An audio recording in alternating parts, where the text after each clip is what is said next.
Hello. I've been talking a lot about Dr. Starkey and have been contrasting his fate for saying something that at worst can be described as ill-advised with that of another person who can be loosely described as an academic, who said something not only ill-advised, but said it repeatedly and in a couple of different permutations. To wit, Dr. Starkey made the comment that slavery could not be defined as genocide, seeing as there were still so many blacks in America and in Africa. This was a sin, as redefining the word genocide is flavour of the month. Well, this month. Don't worry, if you don't like the taste, it'll be another flavour next month. Oh, also, Dr. Starkey made the mistake of adding a mild expletive, the word damn, in there. If you want more discussion about that, then you should watch my previous 2 videos on that subject. The other character in this pantomime of nonsense is one Priyamvada Gopal. You know, I thought that was an unflattering picture, and I did think of looking for something else, for fear of being accused of cherry-picking pictures. So I looked through the internet and I found this one, taken by a photographer for The Sun, famous for its glamorous photos of women. All right. Professor Gopal is described by Wikipedia as a professor in the Faculty of English at the University of Cambridge. She became a professor quite recently, having been promoted by the University of Cambridge to the rank of professor, and which gives her tenure, and it means she can't be sacked. And of course, it gives her a salary hike. And I don't know, it probably makes it easier for her to get a mortgage and a good seat in a restaurant, I suppose. There's still some cachet in the title professor, although that's not going to last very long by the looks of things. She was promoted during a storm breaking around her over a tweet. Well, a couple of tweets, actually. What brought her to the public attention was this: white lives don't matter as white lives. She also says she'll say it again, so that probably means she started off by saying white lives don't matter and then added the as white lives later, but I'm not sure. I couldn't find anything else. She then tweeted, abolish whiteness, which reminds me, perhaps I can make an appointment with my dentist now to re-establish some whiteness. Okay, well, and then there was this from February 2019, in which she says, I resist urges to kneecap white men every day, which she believes makes her a hero. And that predates the current foment by an entire year. So it's obviously not the result of present difficulties, but an attitude Ms. Gopal, Professor Gopal, has had for some time. She started off, by the way, in the University of New Delhi and then moved to Cornell and, of late, to Churchill College, Cambridge. The last 2 being very white places. One wonders why she chooses those institutions if there's so much nastiness about on this side of the world. Perhaps this is getting too philosophically complicated, but I have a feeling that she's the sort of person who carries nastiness around with her, and that she'd find it wherever in the world she happened to be. Now, I've heard a lot of people saying that her elevation to academic greatness shows the hypocrisy of Cambridge, seeing as Cambridge stopped Jordan Peterson from staying there as a visiting professor a couple of years ago, And Fitzwilliam College, Dr. Starkey's college, forced him, more or less, into retirement. The statement they put out runs thus. Let's see. The master of Fitzwilliam College contacted Dr. David Starkey following his comments.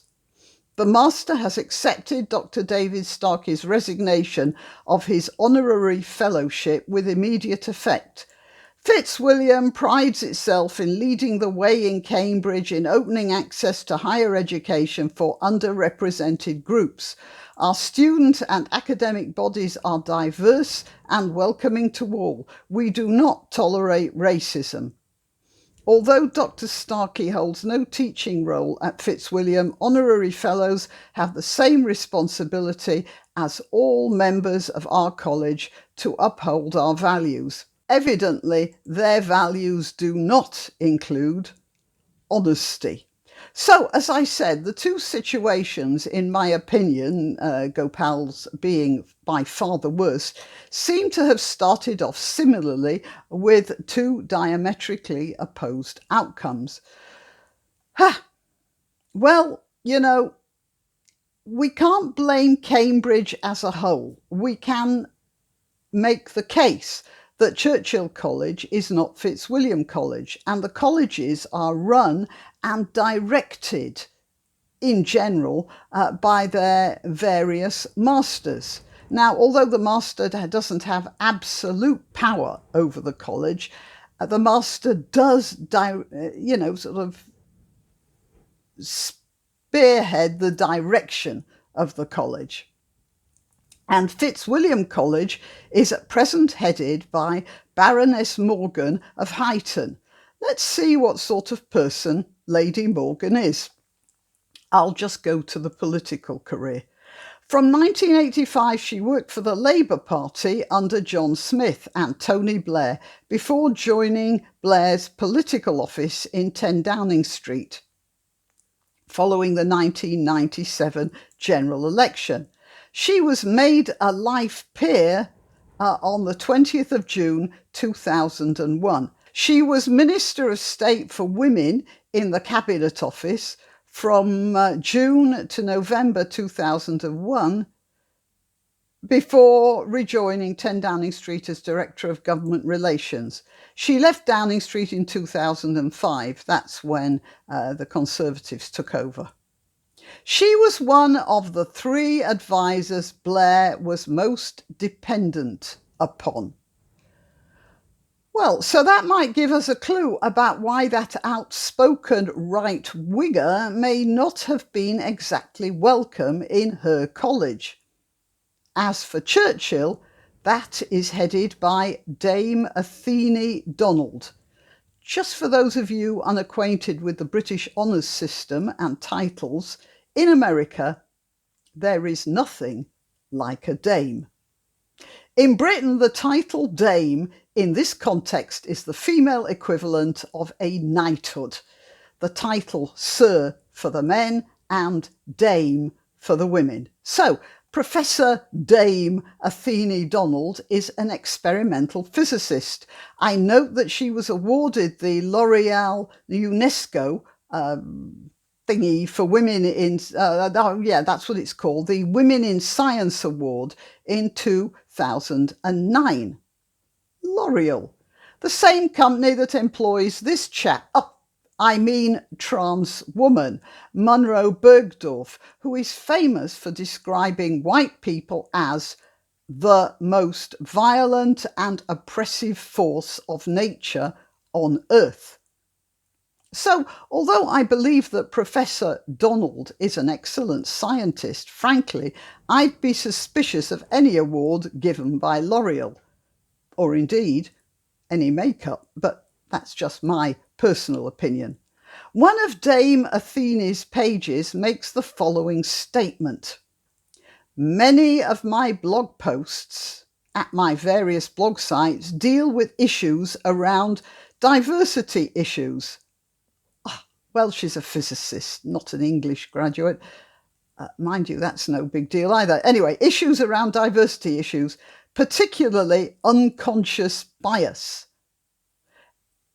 a podcast with Jutta Frith at the Nature website discusses this and related issues. So she's very interested in unconscious bias. Well, there you have it, ladies and gentlemen. She's particularly concerned about unconscious bias, and this is obviously a principle to which she holds fast and most faithfully. You couldn't accuse Professor Gopal of unconscious bias by any stretch of the imagination. Why don't you treat yourself or a favoured relative or friend to these magnificent examples of promotional merchandising? The Graniopteryx t-shirt or the Granbo mug, which comes in 2 flavours, with a firearm or the more deadly knitting needles. And whatever platform you're watching this on, please click like, subscribe and share.